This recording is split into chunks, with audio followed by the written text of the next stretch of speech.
Hello. അപ്പോൾ ഈ video എന്ന് പറയുന്നത് ഇന്നലെ ഉച്ചയ്ക്ക് നമ്മുടെ ലഞ്ച് സമയമായപ്പോഴത്തേനും ഞാൻ ലഞ്ച് പ്രിപ്പയർ ചെയ്യാനായിട്ട് കിച്ചണിൽ കയറി. അതിൻ്റെ കുറച്ച് വിശേഷങ്ങളും കാര്യങ്ങളൊക്കെയാണ്. അപ്പോൾ ഇന്നലത്തെ മോർണിംഗ് ഹോം വ്ളോഗൊക്കെ ഞാൻ ഇട്ടിരുന്നു. എൻ്റെ ബ്രേക്ക്ഫാസ്റ്റ് വിശേഷങ്ങളും കാര്യങ്ങളും എല്ലാം. ഞാൻ ഫ്രിഡ്ജ് തുറന്നതിന് ശേഷം അതിൽ നിന്ന് ഒരു കെട്ട് ചീര എടുത്തു. അപ്പോൾ ഇന്നത്തെ നമ്മുടെ ലഞ്ച് സ്പെഷ്യൽ എന്ന് പറയുന്നത് ചീര തോരൻ വെക്കാമെന്ന് വിചാരിച്ചു. പിന്നെ ഫ്രീസറിൽ നിന്ന് കുറച്ച് ചിക്കൻ എടുത്തിട്ട് അത് ഫ്രീസറിൽ നിന്ന് എടുത്ത് വെള്ളം ഒഴിച്ച് ഒന്ന് മെൽറ്റാവാനായിട്ട് മാറ്റി വെച്ചു. അപ്പോൾ എൻ്റെ ഇന്നത്തെ വീഡിയോ വോയിസ് ഓവർ കൊടുക്കുമ്പോൾ എൻ്റെ സൗണ്ടിന് കുറച്ച് ചേഞ്ച് ഉണ്ട്. അത് നിങ്ങൾ വിട്ടേക്ക്, കുഴപ്പമില്ല. ചെറിയൊരു ജലദോഷവും അതുപോലെ തന്നെ ചുമയും കഫക്കെട്ട് അങ്ങനെയുള്ള ചില പ്രശ്നങ്ങൾ, അതുകൊണ്ടാണ് സൗണ്ടിന് ചെറിയൊരു മാറ്റം. എങ്കിലും വീഡിയോ റെഗുലറായിട്ട് ഇടുന്നത് കൊണ്ട് തന്നെ ഇട്ടേക്കാമെന്ന് വിചാരിച്ച് അത്ര എനർജി ഒന്നുമില്ല. എങ്കിലും ഓൾറെഡി ഇതെല്ലാം എടുത്തു പോയത് കൊണ്ട് അപ്ലോഡ് ചെയ്തേക്കാമെന്ന് വിചാരിച്ചു. അപ്പോൾ നമ്മുടെ ചീര നല്ല ചീരയായിരുന്നു കേട്ടോ, അത്യാവശ്യം നല്ല ചീരയായിരുന്നു. പിന്നെ ചീരകളിൽ എനിക്ക് ചുമലച്ചീര വലിയ താല്പര്യമില്ല, എനിക്ക് പച്ചച്ചീരയുടെ ടേസ്റ്റാണ് ഇഷ്ടം. പിന്നെ ഇവിടെ അത്യാവശ്യം നല്ല ചീര കിട്ടും, നല്ല ടേസ്റ്റി ആയിട്ട് നല്ല ഫ്രഷ് ചീര കിട്ടും. ചീര നന്നായിട്ട് കഴുകി അത് വെള്ളമൊക്കെ മാറ്റി ഡ്രെയിൻ ചെയ്ത് മാറ്റി വെച്ചു. പിന്നെ അതിന് ശേഷം ചീരയ്ക്ക് വേണ്ടിയിട്ടുള്ള സാധനങ്ങളെല്ലാം ഞാൻ അടുപ്പിച്ചതാണ്. ഒരു സവോളയുടെ ഹാഫ്, പച്ചമുളക്, തേങ്ങ കാര്യങ്ങളൊക്കെ. പിന്നെ ചിക്കൻ ഐസൊക്കെ പോയി നന്നായിട്ട് മെൽറ്റായി. അപ്പോഴത്തേനും അതിലേക്ക് ഞാൻ കുറച്ച് മസാല, കുറച്ച് കാശ്മീരി ചില്ലി പൗഡറും മഞ്ഞൾപ്പൊടിയും ഉപ്പും അതുപോലെ തന്നെ കുരുമുളക് പൊടിയും കുറച്ച് വിനാഗിരിയും അതും എല്ലാം കൂടെ ചേർത്ത് നന്നായിട്ട് മാരിനേറ്റ് ചെയ്ത് കുറച്ച് നേരം മാറ്റി വെക്കുകയാണ്. അതിനുശേഷം പൊരിക്കാമെന്ന് വിചാരിച്ചു. പിന്നെ ഇന്നത്തെ ലഞ്ചെന്ന് പറയുന്നത് അത്ര വിഭവസമൃദ്ധമായിട്ടുള്ള ലഞ്ചൊന്നുമല്ല. കാര്യം എന്താണെന്ന് വെച്ചാൽ കൊച്ച് സ്കൂൾ വിട്ട് വരുന്നുണ്ട്. അപ്പോൾ അവൾക്ക് ഞാൻ കഞ്ഞി തരട്ടേടാന്ന് ചോദിച്ചപ്പോൾ അവൾക്ക് ഇന്ന് കഞ്ഞി വേണ്ട, ചോറുണ്ണാൻ തോന്നുന്നു പറഞ്ഞു. സ്കൂൾ വിട്ട് നല്ല വിശന്നാണ് മോള് വന്നത്. അപ്പോൾ അവൾക്ക് വേണ്ടിയിട്ട് ഞാൻ കുറച്ച് ചീരത്തോരനും അതുപോലെ തന്നെ ചിക്കൻ ഫ്രൈയും ഒരു പപ്പടമൊക്കെ പൊരിച്ച് അവൾക്ക് ചോറ് കൊടുക്കാൻ വേണ്ടിയിട്ടുള്ള അതിന് വേണ്ടിയിട്ടാണ് ഞാൻ ഇക്കാക്ക് ലഞ്ചൊക്കെ കൊടുത്ത് ഞാൻ ഓഫീസിൽ വിട്ടു. അപ്പോൾ ഇക്കയുടെ ലഞ്ചും നമ്മുടെ ബ്രേക്ക്ഫാസ്റ്റും എല്ലാം കൂടെ അടങ്ങിയിട്ടുള്ള ഒരു വീഡിയോ ഞാൻ ഓൾറെഡി അപ്ലോഡ് ചെയ്യുന്നുണ്ട്. അതിൻ്റെ ആ ഡേയിൽ തന്നെയുള്ള അതിൻ്റെ കണ്ടിന്യൂഷനായിട്ടുള്ള എൻ്റെ ലഞ്ചാണ് ഇപ്പോൾ ചെയ്യുന്നത്. അതിന് ശേഷം കുറച്ച് വെളിച്ചെണ്ണ ഒഴിച്ചതിന് ശേഷം ഏറ്റവും ആദ്യം ചീരയുടെ തണ്ട് കുറച്ച് ആദ്യം വേവട്ടെ എന്ന് വിചാരിച്ചിട്ട് ചീര കടുക് പൊട്ടിച്ചതിന് ശേഷം ചീരയുടെ തണ്ടാണ് ആദ്യം ഇട്ട് കൊടുക്കുന്നത്. അതിനുശേഷം സെപ്പറേറ്റ് ചെയ്ത് പിന്നെ ഇലഭാഗം അതിനുശേഷം പിന്നീടാണ് ഞാൻ ഇട്ട് കൊടുക്കുന്നത്. അപ്പോൾ പച്ചമുളക് ഇട്ടു, സവോള ഇട്ടു, പിന്നീട് ചീര തണ്ടിടുകയാണ്. അപ്പോൾ ഈ ചീര എന്ന് പറയുന്നത് എനിക്ക് ഭയങ്കര ഇഷ്ടപ്പെട്ട ഒരു സംഭവമാണ്. ഞാൻ കൊടുത്ത് സാറാമ്മോക്കും ഭയങ്കര ഇഷ്ടമാണ് ചീര എന്ന് പറയുന്നത്. അപ്പോൾ ചോറിന് ചീരത്തോരൻ ഭയങ്കര ഇഷ്ടമാണ്. എൻ്റെ ചീരത്തോരൻ്റെ സ്പെഷ്യാലിറ്റി എന്താണെന്ന് വെച്ചാൽ ഞാൻ തേങ്ങ ഒതുക്കിയിട്ടല്ല, അതായത് തേങ്ങ ഒതുക്കി ഞാൻ ചെയ്യും, മുരിങ്ങയില ചെയ്യും.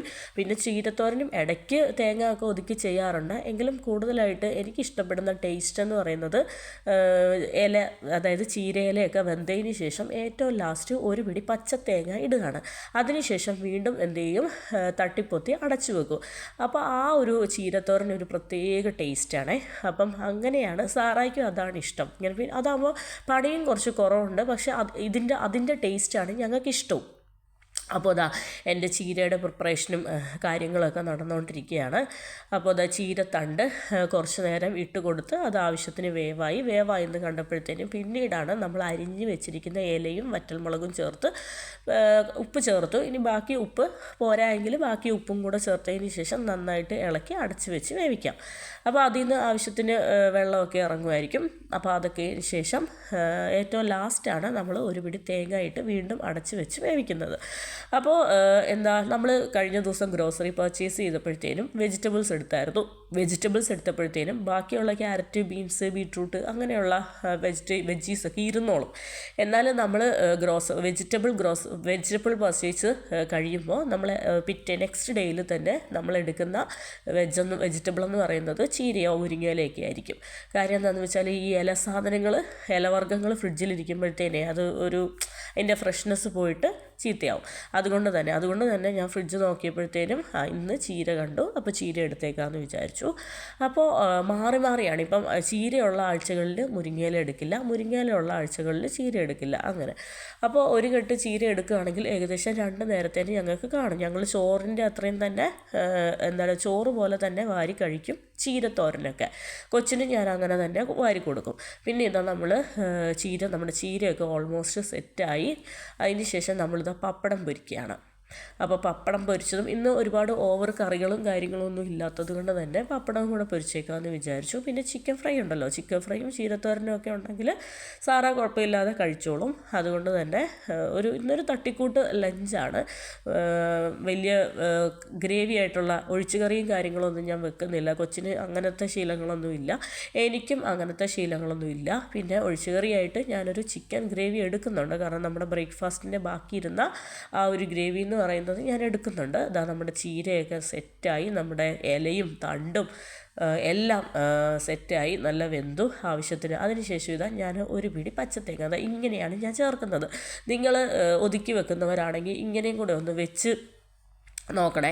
കാര്യം എന്താണെന്ന് വെച്ചാൽ മക്കൾക്കൊക്കെ സ്കൂളിൽ ചോറ് ലഞ്ച് കൊടുത്തു വിടുമല്ലോ. ലഞ്ച് കൊടുത്തു വിടുമ്പോഴത്തേനും നമ്മൾ ഇങ്ങനെ ഒരു പിടി പച്ച തേങ്ങ ഇട്ടതിന് ശേഷം അതാകുമ്പോൾ ഒരു പ്രത്യേക വേറെ ഒരു ടേസ്റ്റാണ്. ഒതുക്കി വെക്കുന്നതിൻ്റെ ടേസ്റ്റ് അല്ല, ഇതിന് വേറെ ഒരു ടേസ്റ്റാണ്. വാരി നമുക്ക് കുറച്ചും കൂടെ വാരി കഴിക്കാനായിട്ടുള്ള ഒരു ക്യൂരിയോസിറ്റി തോന്നും. വളരെ ടേസ്റ്റിയാണ്. ഇനി ഇത് അടച്ച് വെച്ച് ഒന്ന് വേവിക്കണം. അപ്പോൾ ആ ഫ്രഷ് തേങ്ങയുടെയൊക്കെ ആ ഒരു ടേസ്റ്റും ഒരു മൈൽഡ് സ്വീറ്റ്നെസ്സും എല്ലാം കൂടി ഇറങ്ങുമ്പോഴത്തേനും ഭയങ്കര ഒരു ടേസ്റ്റാണ്. ഒതുക്കിയതിന് എക്സ്ട്രീംലി ഡിഫറെൻറ്റ് ടേസ്റ്റാണ്, ഇതിന് വേറൊരു ടേസ്റ്റാണ്. അപ്പോൾ ഇതാ നമ്മുടെ ചിക്കൻ മാരിനേറ്റ് ചെയ്ത് വെച്ചിരിക്കുന്ന ചിക്കനൊക്കെ ഫ്രൈ ആക്കാനുള്ള പരിപാടിയാണ്. അപ്പോൾ എണ്ണയൊക്കെ നന്നായിട്ട് ചൂടായി അതിലേക്ക് ചിക്കൻ എന്ന് പറഞ്ഞാലും ഞങ്ങൾ 2 പേരും മാത്രമേ ഉള്ളൂ. അപ്പോൾ വളരെ കുറച്ച് ശരിക്കും പറഞ്ഞാൽ നല്ല പീസെന്ന് പറയുന്നത് ലെഗ് പീസാണ്. ബാക്കിയെല്ലാം ഞാൻ കുഞ്ഞു പീസുകൾ മാത്രമേ എടുത്തിട്ടുള്ളൂ. കാരണം ഞങ്ങൾക്ക് 2 പേർക്കും മാത്രം മതി. അപ്പോൾ അതുകൊണ്ട് തന്നെ ഒരുപാട് ചിക്കനൊന്നും പൊരിച്ച് മാറ്റുന്നില്ല, ആവശ്യത്തിനുള്ളത് മാത്രം. ഞാൻ നോൺ വെജ് എൻ്റെ കയ്യിൽ സ്റ്റോക്ക് ഉണ്ടായിരിക്കും. പ്രോൺസ് ആണെങ്കിലും ഫിഷ് ആണെങ്കിലും ചിക്കൻ ആണെങ്കിലും എന്തെങ്കിലുമൊക്കെ എൻ്റെ കയ്യിൽ സ്റ്റോക്ക് ഉണ്ടായിരിക്കും. പക്ഷേ ഞാനത് ആവശ്യത്തിന് മാത്രം കുറച്ചെടുത്ത് ഉപയോഗിക്കാറുള്ളൂ. അതാകുമ്പോൾ നമുക്ക് എന്നും നോൺ വെജ് ഉണ്ടാവും താനും. ആ ഒരു ക്വാണ്ടിറ്റി വളരെ കുറച്ച് ഞാൻ എടുക്കാറുള്ളൂ. പിന്നെ അതിന് ശേഷം എൻ്റെ കിച്ചൺ ഡ്യൂട്ടി തകൃതിയായിട്ട് നടക്കുന്നുണ്ട്. അപ്പോൾ എൻ്റെ കൊച്ചിതാ അവൾക്ക് ഹോംവർക്കൊക്കെ ഉണ്ടായിരുന്നു. അപ്പോൾ അവളെ ഹോംവർക്ക് ചെയ്യാൻ വേണ്ടിയിട്ട് ഞാൻ ഇരുത്തിയിരിക്കുകയാണ്. ജസ്റ്റ് എങ്ങനെയാണ് എഴുതുന്നതെന്ന് പറഞ്ഞ് മനസ്സിലാക്കിയൊക്കെ കൊടുത്തു. അപ്പോൾ അതിന് ശേഷം അവളത് ഫോളോ ചെയ്യുവാണ്. അപ്പോൾ ലെറ്റേഴ്സ് ഇംഗ്ലീഷ് ആൽഫബറ്റ്സിൽ കുറച്ച് ലെറ്ററും ആൽഫബറ്റ്സ് ആണ്. പിന്നെ അവൾക്ക് കുറച്ച് പെയിൻറ്റിങ് വർക്കൊക്കെ ഉണ്ട്. കഴിഞ്ഞ ദിവസം 2 ദിവസത്തെ ക്ലാസ്സൊക്കെ അവൾക്ക് ഫീവർ കാരണം മിസ്സായി. അപ്പോൾ അതിൻ്റെ പെയിൻറ്റിങ് വർക്ക്സും കാര്യങ്ങളും, അതുകൊണ്ട് അവൾക്ക് കുറച്ച് കൂടുതൽ ഇംഗ്ലീഷ് നോട്ട്ബുക്കിൽ എഴുതാനുണ്ട്. അതുകൊണ്ട് ഞാൻ നേരത്തെ ഇരുത്തി. കാര്യം എന്താണെന്ന് വെച്ചാൽ സന്ധ്യ കഴിയുമ്പോൾ ഒരു വെളുപ്പാങ്കാലത്ത് എഴുന്നേൽക്കുന്ന കൊച്ചായതുകൊണ്ട് 7-8 മണിയാകുമ്പോൾ ഉറങ്ങിപ്പോകാൻ ചാൻസ് ഉണ്ട്. അപ്പോൾ അത് വിചാരിച്ചിട്ട് ഞാൻ എപ്പോഴും അവൾക്ക് ഡിന്നർ നേരത്തെ കൊടുക്കാറുണ്ട്. ഹോംവർക്ക്സും കാര്യങ്ങളൊക്കെ നേരത്തെ ചെയ്തു വെക്കാറുണ്ട്. അപ്പോൾ അവൾ ഹോംവർക്കും കാര്യങ്ങളൊക്കെ ചെയ്യുന്നുണ്ട്. ഞാൻ അവളുടെ കൂടെ തന്നെ ഇരുന്നാണ് ചെയ്യിപ്പിക്കുന്നുണ്ട്. പിന്നെ ഇടയ്ക്കൊന്ന് ഇളക്കി വിടാനൊക്കെ ഓടി കിച്ചണിലേക്ക് വരുന്നുമുണ്ട്. അപ്പോൾ നമ്മുടെ ചിക്കൻ ഫ്രൈ ആയിട്ടുണ്ട്. അപ്പോൾ ചിക്കൻ്റെ വലിയ പീസ് ഞാൻ കുറച്ച് കൂടുതൽ നേരം ഇടുന്നുണ്ട്. കുഞ്ഞു പീസുകളെല്ലാം ഞാൻ ഉടനെ എടുത്ത് മാറ്റും. കുഞ്ഞു പീസ് എന്ന് പറഞ്ഞാൽ വളരെ ചെറിയ പീസ്, നമ്മുടെ ഈ കഴുത്തെല്ല്, ചെറിയ എല്ല് അങ്ങനെയുള്ള ഭാഗങ്ങളില്ലേ. അപ്പം ഞാൻ ചിക്കൻ കറി വെച്ചിട്ട് ബാക്കി എന്തോ അങ്ങനെ കുറച്ച് പീസസ് മാറ്റി വെച്ചായിരുന്നു. ആ പീസസ് ഇപ്പോൾ ഞാൻ വീക്ക് ഡേയ്സിൽ ചോറിനെടുക്കാം എന്ന് വിചാരിച്ചു. അപ്പോൾ ഉള്ളപ്പോഴത്തേനും ഇക്കാക്ക് ഇങ്ങനത്തെ പീസുകളൊന്നും പോരാ, അത്യാവശ്യം നല്ല പീസുകളൊക്കെ വേണം. ഇത് സാറാടെ ഒരു പ്രത്യേക ഒരു ബുക്കാണ്, സ്ക്രാപ്പ് ബുക്കാണ്. അപ്പോൾ ഇവർക്ക് ഓബ്ജക്ട്സ് ഐഡൻറ്റിഫിക്കേഷന് വേണ്ടിയിട്ടുള്ള ഒരു ബുക്കാണ്.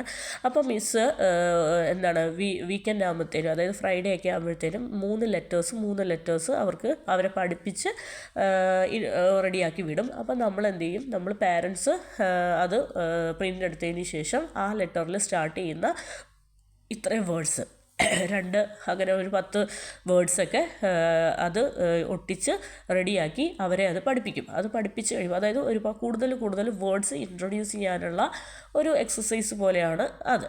അപ്പോൾ നമ്മുടെ കുഞ്ഞു പീസുകളെല്ലാം എടുത്ത് മാറ്റി അതിന് ശേഷം ലെഗ് പീസ് കുറച്ച് നേരം കൂടെ കിടക്കട്ടെ എന്ന് വിചാരിച്ചു. പപ്പടം പൊരിച്ചു. അപ്പോൾ കറിയൊക്കെ ഓൾമോസ്റ്റ് ഡണ്ണായി. ചീരത്തോരനായി, അതുപോലെ തന്നെ ചിക്കൻ ഫ്രൈ ആയി, പപ്പടം പൊരിച്ചതായി. അപ്പോൾ എൻ്റെ സൗണ്ട് എന്ന് പറഞ്ഞാൽ നല്ല മാറ്റമുണ്ട്. കാരണം ഞാനിത് ആവി പിടിക്കാൻ വേണ്ടിയിട്ട് സ്റ്റീമറൊക്കെ റെഡിയാക്കി വെച്ചിരിക്കുകയാണ്. കാരണം എനിക്ക് അത്യാവശ്യം നല്ല കഫക്കെട്ടും ജലദോഷമൊക്കെ ഉണ്ട്. എനിക്ക് ചെറിയൊരു തൊണ്ടവേദനയൊക്കെ ഉണ്ട്. അപ്പോൾ സൗണ്ട് പുറത്തേക്ക് വരുമോ എന്നൊരു സംശയത്തോടെയാണ് ഞാൻ വോയിസ് ഓവർ തുടങ്ങിയത്. പക്ഷേ കുഴപ്പമില്ലാന്ന് കണ്ടതുകൊണ്ടാണ് ഞാൻ ഈ വോയിസ് കണ്ടിന്യൂ ചെയ്യുന്നത്. അപ്പോൾ സാറാ മോൾക്ക് കുറച്ച് ആബ്സെൻറ്റ് ഡേയ്സിലെയാണ് അവളിപ്പം ലെറ്റർ സിയും ലെറ്റർ കെയും ഒക്കെയാണ് എഴുതുന്നത്. ആബ്സെൻറ്റ് ഡേയ്സിലെ കാര്യങ്ങളാണ് അവളിപ്പോൾ എഴുതുന്നത്. കുഴപ്പമില്ല, ഭയങ്കര ഹാപ്പിയാണ്. സ്കൂളിലൊക്കെ പോകാൻ ഭയങ്കര ഇഷ്ടമാണ്. അങ്ങനെ ഇങ്ങനെയൊക്കെയാണ്. പിന്നെ സാറാടെ ചുമയുടെയും ജലദോഷത്തിൻ്റെയും പനിയുടെയും ബാക്കിയാണ് എനിക്ക് കിട്ടിയിരിക്കുന്നത്. അവളുടേത് കുഴപ്പമില്ല, ഓൾമോസ്റ്റ് കുഴപ്പമില്ല. സൈറൂന് ഞാനിത് ഒരു പാത്രത്തിലേക്ക് ചീരത്തോരൻ വെച്ച് കൊടുത്തതാണ്. അപ്പോൾ കഴിക്കട്ടെ. അപ്പോൾ അവിടെ ഇവിടെയൊക്കെ നിരത്തിയാലും കുഴപ്പമില്ല, നമുക്കത് പിന്നീട് ക്ലീൻ ആക്കാം. കഴിക്കട്ടെ എന്ന് വിചാരിച്ച് ഞാൻ വെജിറ്റബിൾസും കാര്യങ്ങളുമൊക്കെ അവൾക്കിങ്ങനെ പ്ലേറ്റിലിട്ട് കൊടുക്കും. സൈറൂൻ കുഴപ്പമില്ലാതെ ഓരോന്ന് പെറുക്കി എടുത്ത് കഴിക്കും. അപ്പോൾ സാറാടെ ഹോംവർക്ക് തകൃതിയായിട്ട് നടക്കുകയാണ്. ERH അടുത്തത് ERH ആണ്. അപ്പോൾ എൻ്റെ കഴിഞ്ഞ ദിവസത്തെ മോർണിംഗ് വ്ലോഗ് കണ്ടവർക്കറിയാം, ERH എന്ന് പറഞ്ഞിട്ടുള്ള 3 ഒബ്ജക്ട്സ് ഞാൻ കഴിഞ്ഞ ദിവസം കൊടുത്തു വിട്ടായിരുന്നു. അതിനുശേഷം മിസ് എന്ത് ചെയ്തു, കുട്ടികളെ ERH ക്ലാസ്സിൽ നല്ല രീതിയിൽ പഠിപ്പിച്ചു. അതിനുശേഷം അത് ഹോംവർക്കായിട്ട് കൊടുത്തു വിട്ടു. അങ്ങനെയാണ് അവിടുത്തെ കാര്യങ്ങൾ പോകുന്നത്. മൂന്ന് ലെറ്റേഴ്സ്, 3 ആൽഫബറ്റ്സ്, 3 ലെറ്റേഴ്സും കാര്യങ്ങളൊക്കെ അങ്ങനെ ഓരോ ഡേയിൽ പഠിപ്പിക്കാറുണ്ട്.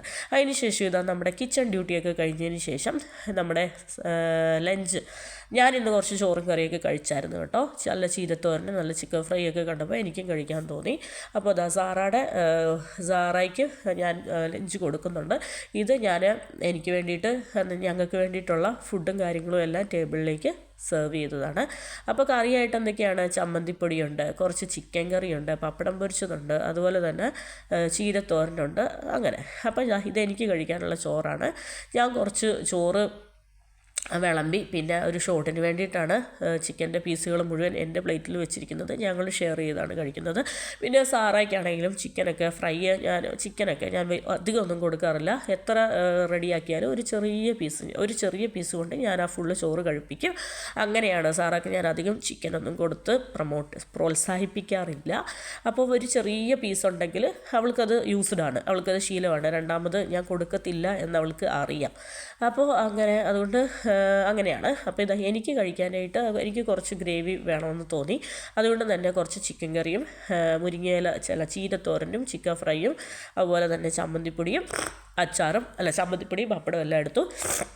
അപ്പോൾ ഇതൊക്കെയാണ് എൻ്റെ ലഞ്ച് വിശേഷം എന്ന് പറയുന്നത്. അപ്പം ഞാൻ വളരെ ടേസ്റ്റി ആയിട്ട് എൻജോയ് ചെയ്ത് എൻ്റെ ലഞ്ച് കഴിക്കട്ടെ.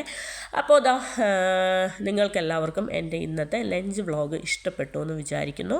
എൻ്റെ ഉച്ചയ്ക്കത്തെ കുക്കിങ്ങും അതുപോലെ തന്നെ വിളമ്പലും കഴിക്കലും എല്ലാം ഇഷ്ടപ്പെട്ടു എന്ന് കരുതുന്നു. അപ്പോൾ എൻ്റെ ഇതുപോലത്തെ ഹോം വ്ളോഗ്, എൻ്റെ കുക്കിംഗ് വിശേഷങ്ങൾ നിങ്ങൾക്ക് ഇനിയും ഇതുപോലെ ഇഷ്ടപ്പെടുന്നുണ്ടെങ്കിൽ നിങ്ങൾ എന്ത് ചെയ്യുക, ഇനിയും സബ്സ്ക്രൈബ് ചെയ്ത് സപ്പോർട്ട് ചെയ്യുക. അതുപോലെ തന്നെ നല്ല കമൻസുകളൊക്കെ ഒരുപാട് വരുന്നുണ്ട്. ഇപ്പോൾ ഷോർട്സ് വീഡിയോയ്ക്കും ലോങ് വീഡിയോയ്ക്കൊക്കെ കുഴപ്പമില്ലാത്ത രീതിയിൽ കമൻസ് വരുന്നുണ്ട്. ഇതുപോലെ തന്നെ കമൻറ്റൊക്കെ ഇട്ട് സപ്പോർട്ട് ചെയ്യുക, ലൈക്ക് ചെയ്ത് സപ്പോർട്ട് ചെയ്യുക, സബ്സ്ക്രൈബ് ചെയ്ത് സപ്പോർട്ട് ചെയ്യുക. അപ്പോൾ നിങ്ങളുടെ ഈ സപ്പോർട്ടാണ് ഇന്ന് എനിക്ക് എത്ര വയ്യായികയാണെങ്കിലും വീഡിയോ ചെയ്യാനായിട്ടുള്ള ഒരു പ്രചോദനമാണ് ഈ ഒരു സപ്പോർട്ടെന്ന് പറയുന്നത്. ഷോർട്സിനൊക്കെ നല്ല രീതിയിലുള്ള വ്യൂസും കാര്യങ്ങളും എല്ലാം പോകുന്നുണ്ട്. അപ്പോൾ ഒരുപാട് താങ്ക്സ് ഉണ്ട്. 1K subscribers 1000 സബ്സ്ക്രൈബേഴ്സായി. ഇപ്പോൾ 1050 സബ്സ്ക്രൈബേഴ്സിനോട് അടുക്കുന്നുണ്ട്. അപ്പോൾ ഇന്നലെ ആയപ്പോഴത്തേനും 45 സബ്സ്ക്രൈബേഴ്സ് ഒരു ദിവസം കൊണ്ട് കയറിയിട്ടുണ്ട്. അപ്പോൾ താങ്ക് യു.